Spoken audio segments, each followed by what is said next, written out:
Kabanata 1051. Hindi. Umiling si Naomi habang nakaupo sa couch. Dad, ayaw kong pumasok sa music academy. Nagulat si Anthony nang marinig ang pagpapatuloy ni Naomi.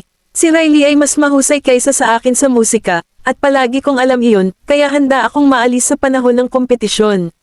Sa kasamaang palad, nalaman lamang niya na ang insidente ay naglagay kay Riley sa isang masamang lugar pagkatapos ng lahat ng mga taon na ito. Napatingin si Anthony at hindi nagsalita. Tumingin si Naomi sa kanya at ngumiti. Dad, gusto kong gawin kung saan ako masaya. Susuportahan mo ako, tama. Huminto siya, saka ngumiti. Siyempre gagawin ko. Nagsimulang tumunog ang telepono sa mesa. Nakita niyang foreign number iyon kaya itinapat niya ito sa tenga niya. Mr. Knowles, may sinabi si Tristan sa kanya, napangiwi naman si Anthony. Gusto mo bang mag-withdraw sa project? Oo, pero huwag kang mag-alala, kinuha na ni Yarick ang proyekto. I'm sure magiging successful ang project with him around. Pagkatapos ng maikling chat ni Tristan sa kanya at binaba na nila ang tawag.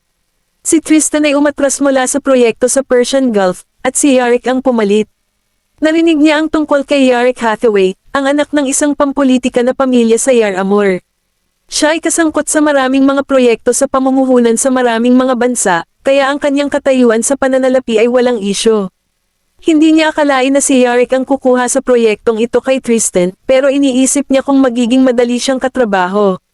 Sa gabi, sa Blue Bay Villa, si Maisie ay nasa kanyang laptop na nakahiga sa kanyang tiyan sa kama, at ang kanyang mga binti ay nakatungo pataas. Nag-reply si Riley sa message niya. Si Naomi Topaz ay nagsumite ng kanyang resume.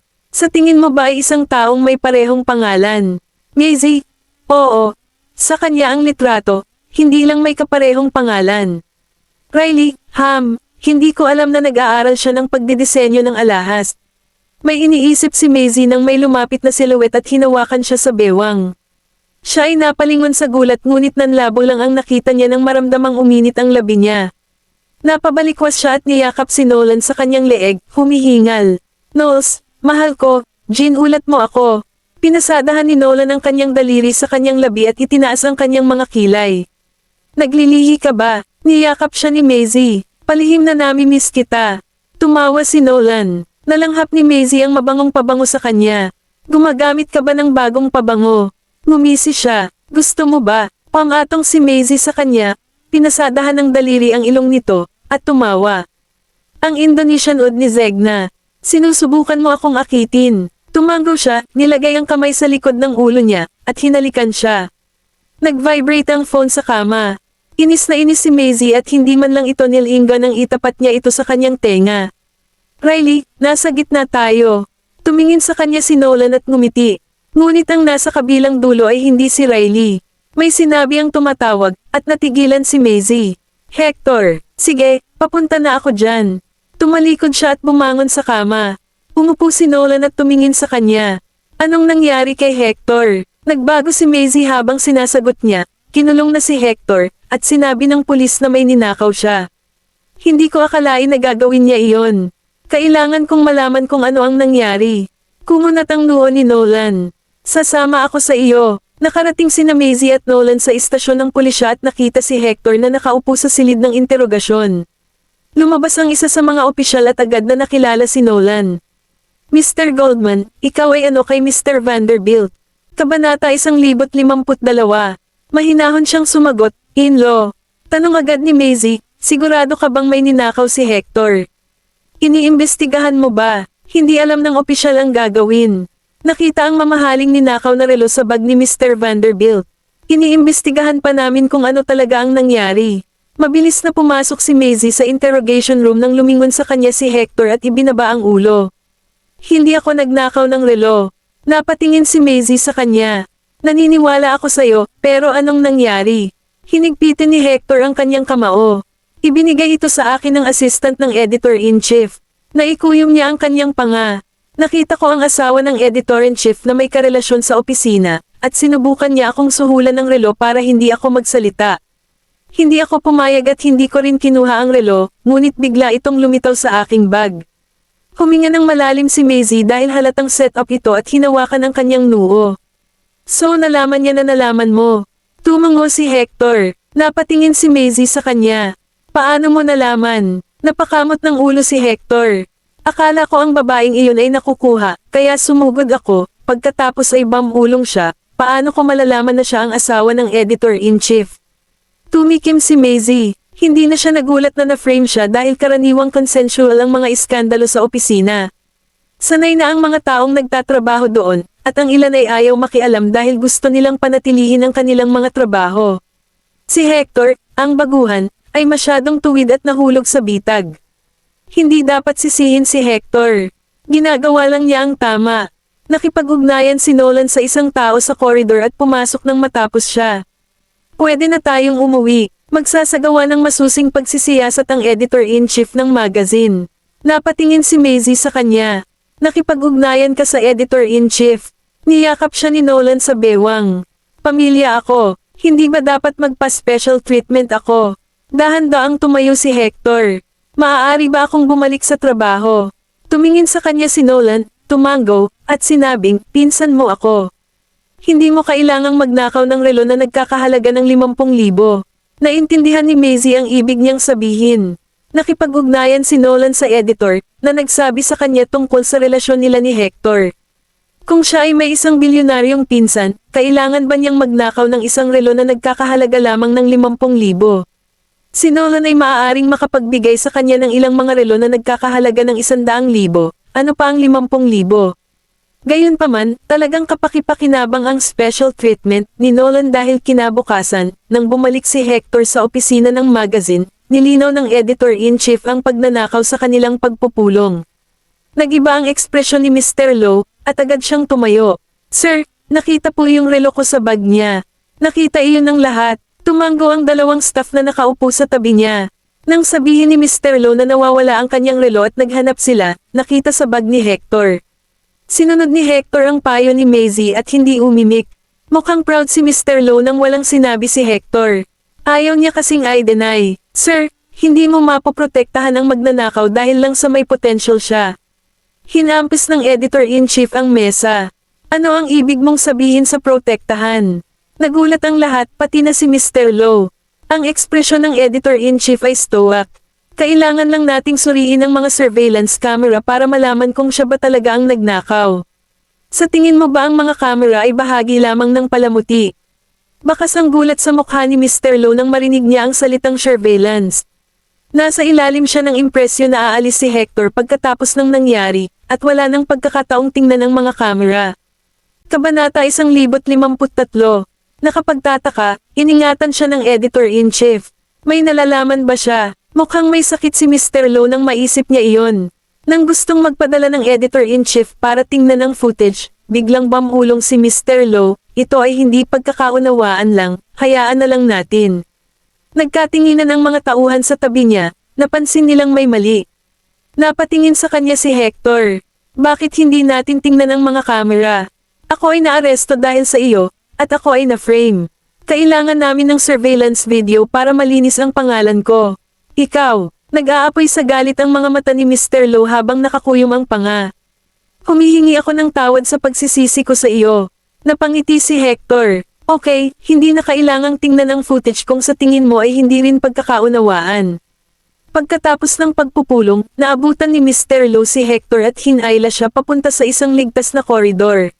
Galit niyang hinawakan si Hector sa kwelyo. Sinabi mo ba sa editor-in-chief? Mukha namang kalmado si Hector. Ano ang dapat kong sabihin sa kanya? Ang kanyang ngiti ay nag-trigger kay Mr. Lowe, na galit na tumingin sa kanya. Itigil mo na ang pagpapanggap. Bakit paprotektahan ng editor-in-chief ang isang baguhan na tulad mo kung wala kang sinabi sa kanya? Nagkibit balikat si Hector. Paano ko malalaman? Kung pre-name mo ako para sa relo, at hindi ko pa nasasabi sa kanya iyon. Tinuro ni Mr. Lowe ang ilong niya. Alam mo kung ano ang ibig kong sabihin. Binabalaan kita, kung gusto mong magpatuloy sa pagtatrabaho dito, mas mabuting tandaan mo ang sasabihin mo, kung hindi, paghihirapan kitang manatili. Niluwagan ni Mr. Lowe ang kurbata niya at naglakad palayo. Kalmadong kinuha ni Hector ang kanyang telepono sa kanyang bulsa at ipinadala ang surveillance footage sa chat ng grupo. Sinabi ni Maisie na kung si Mr. Lowe ay taos-pusong humingi ng tawad at hindi nagdulot ng isang eksena, may utang siya sa kanya, at mas madaling magtrabaho kasama iyon sa hinaharap. Gayunpaman, kung siya ay mayabang pa rin at hindi umamin sa kanyang mga pagkakamali, dapat ilantad ni Hector ang video na ayaw niyang makita ng iba para malaman ng mga tao na ang mga Vanderbilts ay hindi dapat e-bully. Nang maipost ang video sa chat ng grupo, tiningnan ng lahat ang kanilang mga telepono at nagsimulang mag-usap tungkol dito. Ipinadala ni Hector ang mensahe bilang Mr. Low, at may kasamang smiley face. Mr. Low cracked a joke with me. I'm showing it to you.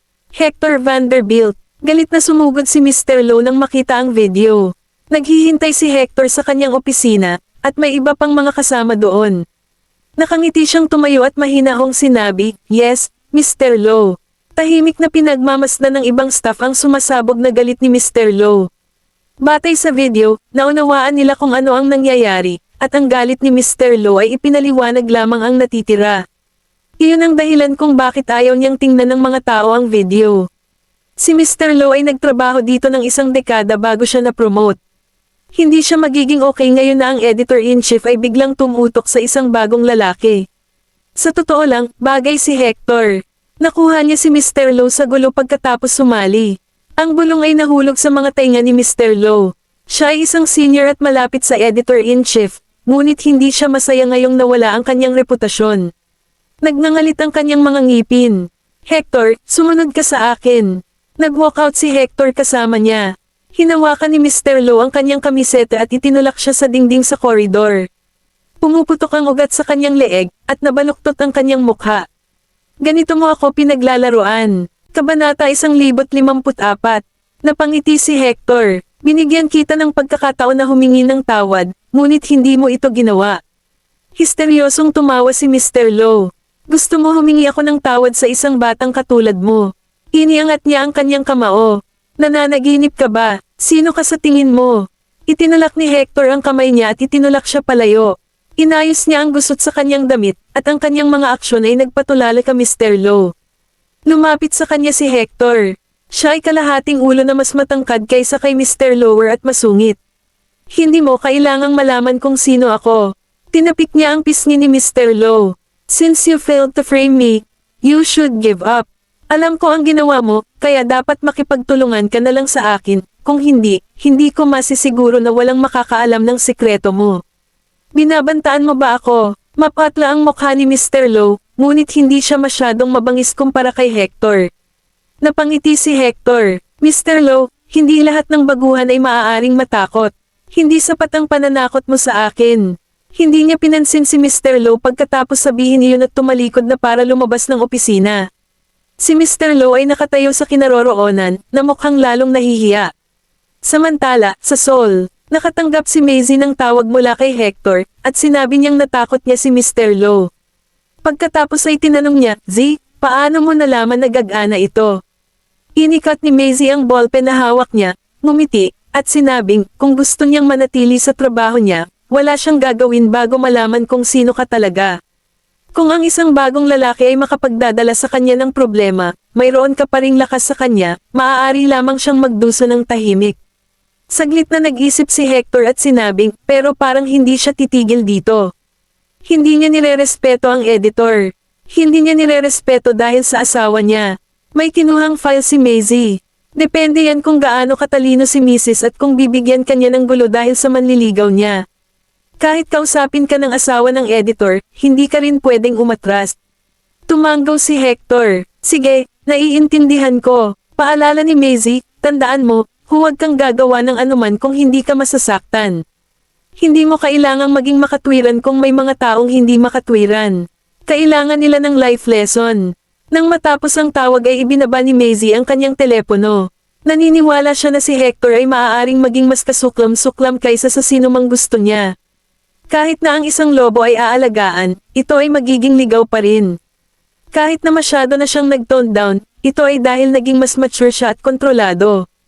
Dahil sa pag-aresto sa kanya, salungatan sa mga Vanderbilt, sa pagiging makasarili ni Madam Vanderbilt, at sa kalokohan ni Cindy, nalaman ni Hector kung gaano kalupit ang katotohanan. Kung hindi dahil sa mga karanasang iyon, hindi na siya makakabalik sa tamang landas. Dahil sa kanyang pagmamataas, hindi niya malalaman ang tama sa mali. Kaya naman, hindi niya hinayaang ipahayag ni Hector na pamilya si Nolan pagdating dito. Ito rin ay upang matiyak na alam niyang kailangan niyang gawin ang mga bagay sa sarili niyang pagsisikap. Kumatok si Lucy sa pinto. Miss Vanderbilt. Pumasok siya na may hawak na mga file, pagkatapos ay ngumiti at sinabing, opisyal na nagsimula ang bagong designer dito. Gusto mo bang tingnan? Naalala ni Maisie na kinuha niya si Naomi at ito ang unang araw niya. Ibinaba niya ang file na hawak niya, tumayo, at sumunod kay Lucy. Tara na, Kabanata 1055. Dumating sina Maisie at Lucy sa departamento ng pagpaplano ng disenyo at nakita ang pinuno ng departamento na nagpapakita kay Naomi. Kahit na siya ay mahalaga sa Eastwood Enterprise, siya ay huminahon kapag nagtatrabaho sa Seoul, casual na nagbibihis na walang mga luxury brand o mamahaling alahas. Nakangiti siya sa buong oras kapag kinakausap siya ng pinuno ng departamento at hindi siya mukhang naiinip. Iyon ay nagpapakita na si Naomi ay pinalaki ng husto at hindi kumikilos tulad ng iba pang mayayamang babae. Nakita ng pinuno ng departamento si Maisie at nakangiting naglakad. Miss Vanderbilt. Nang makita siya ni Naomi ay ngumiti siya at tumango. Ganoon din ang ginawa ni Maisie. Kamusta ang unang araw mo? Huminto muna si Naomi bago nakangiting sumagot, ayos lang, pero huwag kang mag-alala, mabilis akong makibagay. Napangiti si Maisie, naniniwala ako sa'yo. Nakita na siya ni Naomi sa ospital, ngunit nang makita siyang muli sa Seoul, hindi na siya nagulat dahil tiningnan niya ang kumpanya at kung paano ito nagsimula. Magalang siya at hindi niya sinubukang magpanggap na close sila dahil sa status niya o sa pagkakakilanlan niya bilang kaibigan ni Riley. Pinakita talaga na iba lang siya sa ibang babae. Siya ay pala kaibigan at madaling pakisamahan, na ginagawang mahirap para sa mga tao na hindi siya gusto. Umalis si Naomi kasama ang head ng department at nilinga ni Maisie si Lucy. Anong tingin mo sa kanya? Sumagot si Lucy, sa tingin ko siya ay kagalang-galang at pala kaibigan. Tumanggaw si Maisie. Maaaring siya ay maging isang natatanging taga-disenyo ng alahas kung susanayin natin siyang mabuti. Siya ay magiging isang tunay na taga-disenyo ng alahas dahil sa kanyang talento sa loob ng 5 taon. Pagkalipas ng 2 araw, sa Baseberg's Posh Restaurant, nabook na ang buong restaurant. 1 dosenang mga server ang nakatayo sa isang hilera habang ang manager ay nagbigay ng rundown ng menu kay Yarek, na nakaupo. Mr. Hathaway, ito ay foie gras mula sa Freudian. Sila ang pinakasariwa. Casual na tumingin si Yarek sa menu, iniikot ang wine glass habang umiikot din ang alak. Kaka-rating ko lang sa Slakova. Kukunin ko kung ano ang irerekomendo mo.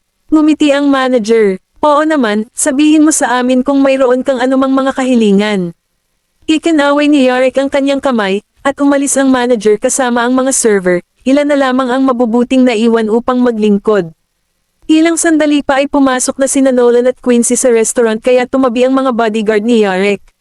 Hinailan ng server ang mga upuan para sa kanila, at umupo si Nolan sa tapat niya. Pumunta ka dito para kumain ng hapunan.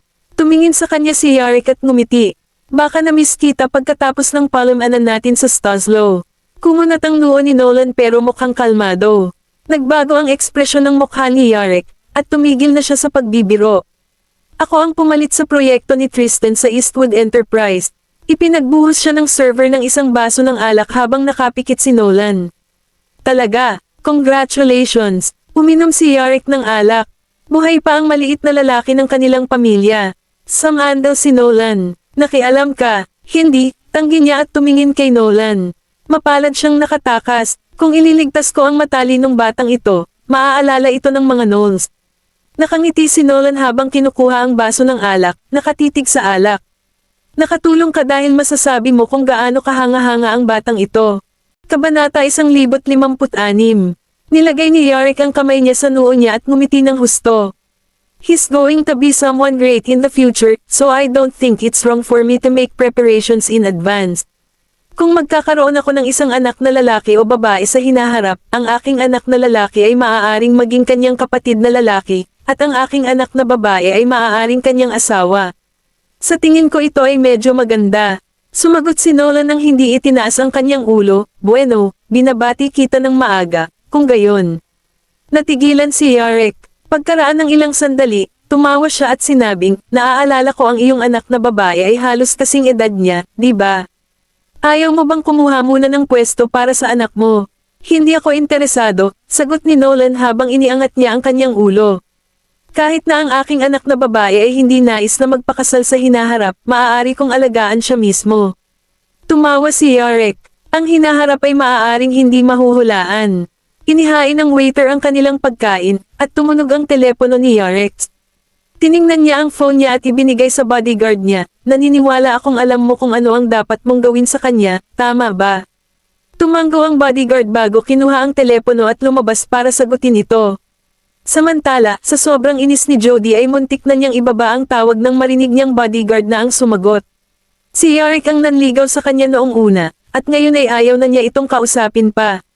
Kung alam niya lang na playboy si Yarek at mabilis itong lumipat mula sa isang babae patungo sa isa pa, hindi sana siya nakipaglaro sa kanya. Ang ibang mga lalaki ay mahuhulog sa panlilinlang na ito dahil mayroon silang gana na lupigin ang isang mapaghamong babae. Gayunpaman, ito ay ibang kaso para sa Yarek. Kabaligtaran ang epekto ng trick na ito sa kanya, at pinagsisihan niya ito ngayon. Kung tutusin, marami na siyang karanasan sa mga babae, kaya hindi niya sinasabi na nakikita niya ang kanyang daya, at hindi siya mahuhulog dito.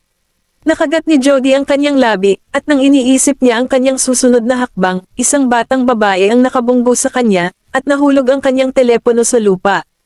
Aray! Sigaw ni Daisy at bumagsak din sa lupa. Galit na galit si Jody.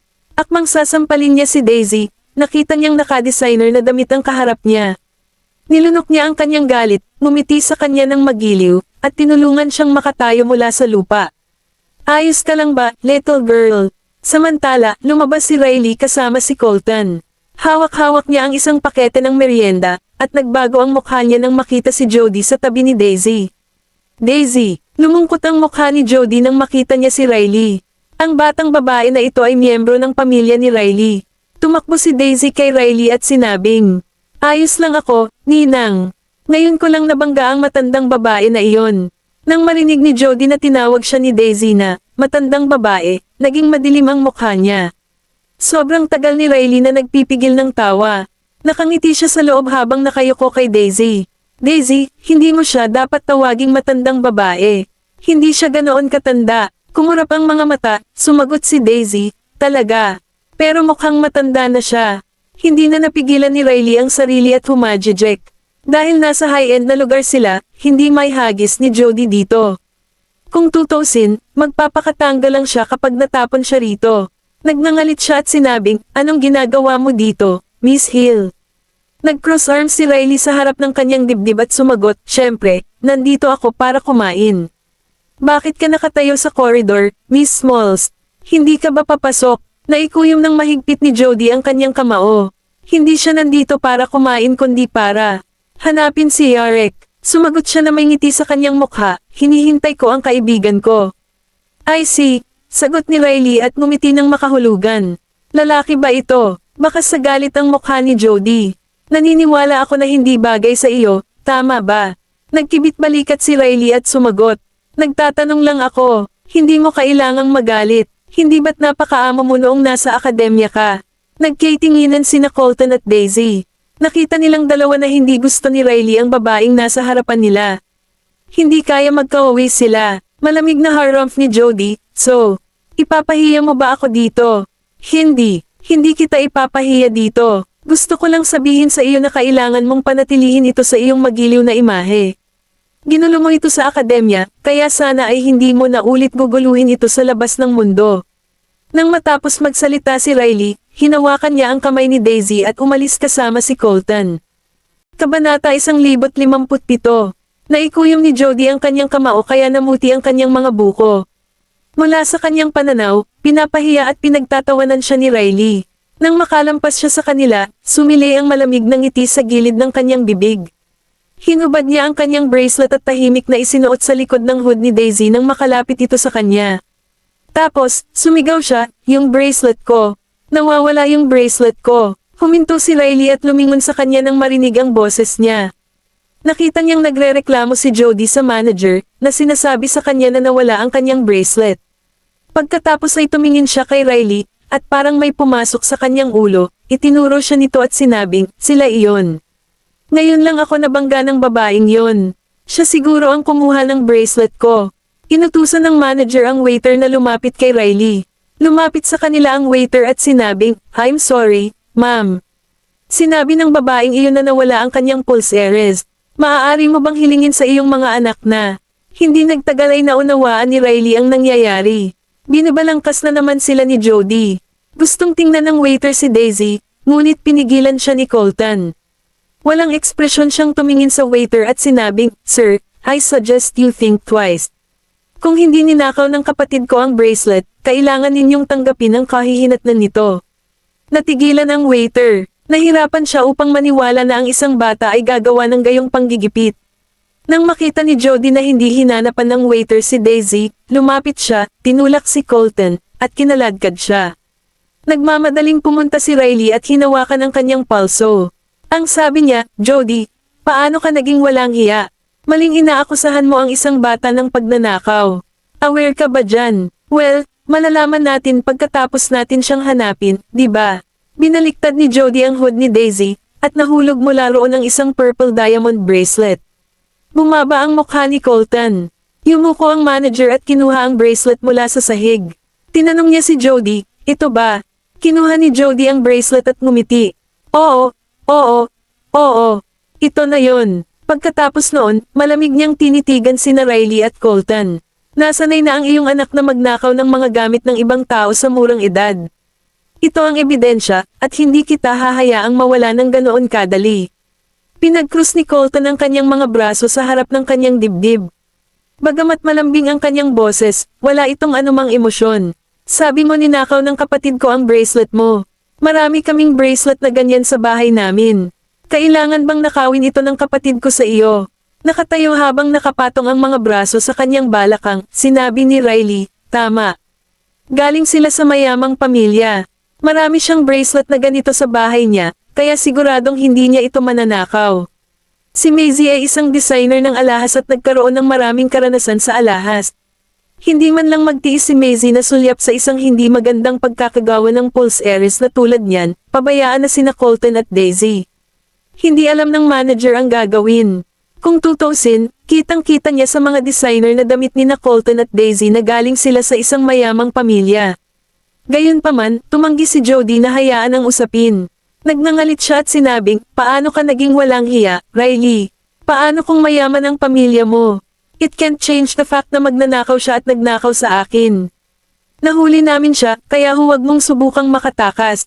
Pagkatapos nito, itinaas niya ang brilyante na pulse heiress sa kanyang kamay at malakas na sinabi, "Binili ko ang pulse heiress na ito sa ibang bansa. Mayroon itong tunay na mga brilyante, at nagkakahalaga ito ng 160,000. Bago pa man siya matapos magsalita, biglang hinawakan ni Colton ang brilyante na pulse heiress. Inihagis niya ito sa sahig at tinapakan ng ilang beses. Natigilan ang mga tao sa paligid sa ginawa niya. Napatulala rin si Riley, at pakiramdam niya ay may lakas ng loob si Colton. Idinidikta ni Jody ang kanyang mga paa sa galit at sumigaw, "Anong burol ang ginagawa mo, brat?" Kinuha ni Colton ang bracelet sa sahig at kumaway sa waiter. "May phone ka ba? Sinagan mo ng iyong flashlight." Ginawa ng waiter ang sinabi sa kanya at inilabas ang kanyang phone. Binuksan niya ang flashlight at itinutok iyon sa bracelet. Bagamat kamukha ito ng isang tunay na brilyante sa ilalim ng malakas na liwanag, biglang nanunuya si Colton. "Hindi totoo ang brilyante na ito. Ma'am, how dare you frame my sister and lie to people?" Kabanata 1058.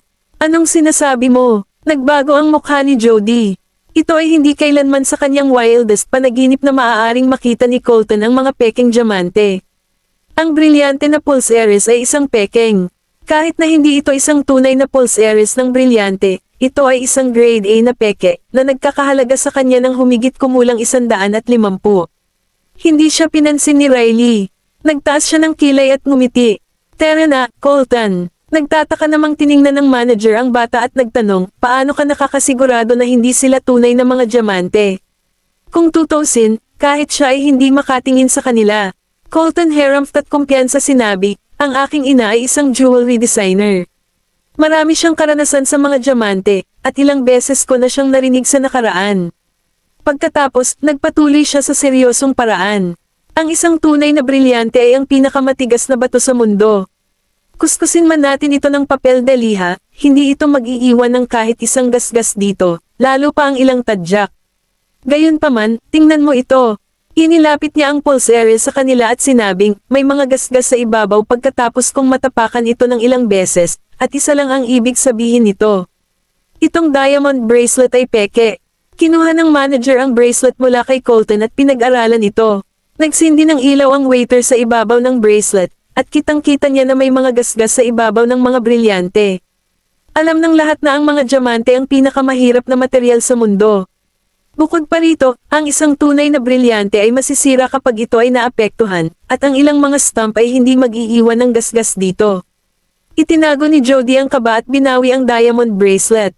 She then said through gritted teeth, kahit hindi ito totoo, hindi mo mababago ang katotohanan na ninakaw mo ito. At saka, kahit alam mong hindi totoong diamond bracelet, may posibilidad na nagustuhan ng kapatid mo ang bracelet na ito at ninakaw niya nang bumangga siya sa akin. Pinilit ni Daisy ang kanyang dila at nanunuya, Ma'am, ang huling bagay na kulang sa akin ay mga magagandang pulseres, kaya walang paraan na magnakaw ako sa iyo. At saka, kahit na gusto kong nakawin ang bracelet, sa tingin mo ba ilalagay ko ito sa aking hood at hahayaan kang mahanap ito? Ikaw, tumanggi pa rin si Jody na dumausdas ang bagay at nagpatuloy. Akala mo hindi ko hahanapin sa hood mo, kaya itinago mo doon. Pagkatapos nito, hinailan niya ang manager at sinabing, ako ang customer mo. Wala ka bang gagawin kapag nakita mong may nagnakaw sa customer mo? Ninakaw niya ang bracelet ko, at kailangan natin siyang dalhin sa pulis. Hindi na nakatiis si Riley at mamulong, anong gusto mo, Jody? Malamig na sanggal ni Jody. Gusto kong humingi ka ng tawad sa akin. Ipinatong ni Daisy ang kanyang mga kamay sa kanyang balakang at sinabing, hindi ko ninakaw ang iyong bracelet, kaya bakit ako hihingi ng tawad sa iyo? Hindi alam ng manager kung ano ang gagawin. Tumingin siya kay Jody at nagsuggest, Ma'am, how about you people resolve this issue privately? Wala akong tutol dyan, pero siya ang dapat humingi ng tawad sa mga bata, hindi sa amin, mariing putol ni Riley. Walang paraan na hahayaan niyang humingi ng tawad si Daisy kay Jody. Sa pagkakataong iyon, lumabas sa elevator sina Nolan at Yarek. Parang narinig niya ang boses ni Daisy, pero hindi niya ito matiyak. Ibinaling niya ang kanyang ulo, at pagkatapos ay nakita niya sina Daisy at Colton. Lumapit ang bodyguard ni Yarek at may sinabi kay Yarek. Kumunat ang noo niya, tapos nakita niya si Jody pati si Riley at ang iba pa. Si Quincy, na nakatayo sa tabi ni Nolan, ay nagtanong, Mr. Goldman, hindi ba sina Miss Hills, young Master Colton, at Miss Daisy, yun? Kumunat ang noo ni Nolan at naglakad palapit sa kanila. Kasabay nito, tumanggi si Daisy na humingi ng tawad kay Jody at gumawa ng mga nakakatawang mukha sa kanya. Galit na galit si Jody at itinaas ang kanyang braso at tangkang sasampalin si Daisy sa kanyang mukha. Gayunpaman, biglang lumitaw ang isang kamay at hinawakan ang kanyang braso. Itinulak siya ni Quincy at sinabing, Miss, ano sa tingin mo ang ginagawa mo? Tinuro ni Jody si Daisy at sinabing, anong ginagawa ko? Ninakaw ng batang ito ang bracelet ko at ayaw humingi ng tawad sa akin. Dahil hindi siya kayang turuan ng magulang niya, ako na mismo ang gagawa. Daddy, tumakbo si Daisy kay Nolan at niyakap ang binti nito. Pagkatapos, sabi niya habang nakapout, Dad, sinabi ng masamang babae na iyon na ninakaw ko ang kanyang pulseres at gusto akong hampasin. Kabanata 1059. Namutla ang mukha ng manager nang makita si Nolan. Ngayon lang niya napagtanto na sina Colton at Daisy ay mga anak ni Nolan. Natigilan din si Jody. Ang gwapo ng lalaking nakatayo sa harapan niya. Malayo ang ugali niya, at ang mamahaling custom-made suit na isinuot niya ay bumagay sa kanyang katawan na parang guwantes. Walang ni isang kulubot, at mukhang mayaman siya. Lumapit si Riley kay Nolan at sinabing, hindi ko alam na nandito ka, Mr. Goldman. Sakto sa oras, binubuli si Daisy. Itinulak ng manager ang waiter at lumapit kay Nolan. Tumango ito sa kanya at sinabing, Mr. Goldman, tunay na ikinalulungkot ko na naging sanhi sa iyong anak na babae na magkaroon ng ganoon hindi kasiya siyang karanasan. Mr. Goldman, siya ang sikat na Mr. Goldman mula sa Goldmans. Natigilan si Jody, at namutla ang mukha niya na parang papel. Malamig na tiningnan siya ni Nolan at nagtanong, ano ang sinabi mo ngayon? Natigilan si Jody, tahimik lang siyang nakatitig sa kanya ni Nolan, at isang lamig ang damaloy sa kanyang gulugad. Nanginginig ang kanyang mga balikat habang sinasabi niya, wala akong sinabi. Talaga, naging malamig ang tingin ni Nolan, at sinulyapan niya si Quincy. Sampilan mo siya, Si Quincy ay isang taong tumangging manakit ng mga babae, ngunit hindi niya maaaring baliwalain ang utos ni Nolan. Lumapit siya kay Jody, at bago pa man siya makagawa ng anuman ay sinampal niya ito sa pisngi, dahilan para mapatamba siya sa sahig. Saglit na umiinit ang ulo ni Jody. Magulo ang kanyang buhok, at namamaga ang kanyang pisngi. Pakiramdam ni Riley ay napakasakit matapos makitang tumanggap siya ng napakalakas na sampal sa kanyang pisngi. At the same time, she felt she deserved it. Sino ang nagsabi sa kanya na magsalita ng walang kaparirikan at tawaging magnanakaw ang anak ni Nolan? She should feel lucky na hindi si Maisie ang pumunta dito. Kung nandito si Maisie, confident si Riley na mas masasaktan pa siya nito kaysa kay Quincy. Sinulyapan ni Nolan ang babae sa sahig. Sa susunod ingatan mo ang bibig mo. Pagkatapos noon, umalis siya kasama sina Daisy at Colton. Magalang na pinaalis sila ng manager at ng waiter. Napatingin si Riley kay Jody na gulo-gulo sa sahig at umiling-iling bago umalis din. Dahil pinagalitan ni Jody si Nolan, hindi na siya tatantanan ng manager. Utos niya sa mga tauhan niya at pinalayas siya ng restaurant. Matapos palayasin si Jody sa restaurant ay kinuyam niya ng mahigpit ang kanyang mga kamao hanggang sa tumusok ang kanyang mga kuko sa kanyang mga palad nang mapansin ang kakaibang tingin ng mga tao sa kanyang paligid. Kasalanan ito ni Riley. Hinding-hindi niya magagalit si Nolan kung hindi dahil sa kanya. Nanumpa siya na pagkatapos maging babae ni Yarek, sisiguraduhin niyang babayaran siya ni Riley sa lahat ng ginawa niya sa kanya. Sa loob ng isang kotse na nakaparada hindi kalayuan sa restaurant, ang bodyguard na nakaupo sa driver's seat ay tumingin sa rear mirror at sinabing, hindi ko inaasahan na magkakaroon siya ng lakas ng loob na pumunta rito. Ibinaba ni Yarek ang bintana at sumagot, isa lang siyang tandang babae. Manibiro ko lang siya, and she took it for real. Isa lang siyang mayabang na babae na inakala niyang matalino siya para makipaglaro ng husto sa kanya. Sa una, talagang nakita niya itong kawili-wili, ngunit habang tumatagal, unti-unti siyang napapagod sa kanya. Tumingin ang bodyguard sa kanyang relo at sinabing, Sir, hinihintay po tayo ni Mr. Topaz sa Eastwood Enterprise. Let's go! Sagot ni Yarek. Tinapakan ng bodyguard ang accelerator at umalis. Sa Eastwood Enterprise, naghihintay si Anthony at ang kanyang sekretarya sa VIP room. Pagkaraan ng mahabang sandali, nakita nilang dumating si Yarek, kasama ang kanyang mga tauhan. Tumayo si Anthony at binati siya. Mr. Hathaway, ngumiti si Yarek sa kanya at sumagot, I'm sorry. May nangyari, at kinailangan kong harapin iyon. Pagkatapos nun, umupo siya sa couch at nag-wave ng kamay. Maupo ka. Umupo na rin si Anthony habang nagtimpla ng tsaa ang sekretarya para kay Yarek. Napasandal si Yarek sa likod ng upuan. Nang makita niya kung gaano kay-tigas si Anthony, napangiti siya.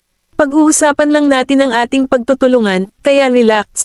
Napanatili ni Anthony ang ngiti sa kanyang mukha at sinabing, maaari ko bang malaman ang dahilan kung bakit gusto mong kunin ang proyekto ni Mr. Knowles, Mr. Hathaway? Kabanata 106 na po. Dahil nakikita ko ang potensyal sa proyektong ito. Pinag-cross ni Yarek ang kanyang mga paa at inilipat ang sarili sa komportableng posisyon. Ang proyekto ng Persian Gulf ay isang malaking proyekto na may mahabang panahon ng konstruksyon, ngunit kumokonsumo din ito ng maraming pondo. Bukod dito, kailangan mong ibukod ang panganib ng isang krisis sa pananalapi. Halos hindi maasikaso ni Mr. Knowles ang kanyang sarili sa ngayon, ngunit sigurado akong ayaw niya ng anumang problema sa proyektong ito, di ba? Nag-invest ka ng 1.1 billion sa proyektong ito, at kung hindi ito makumplito sa oras, ito ay isang malaking kawalan. Sa halip na hintayin na ang isla ng Persia ay mawalay o masakop ng iba, dapat mong hayaan akong sumali.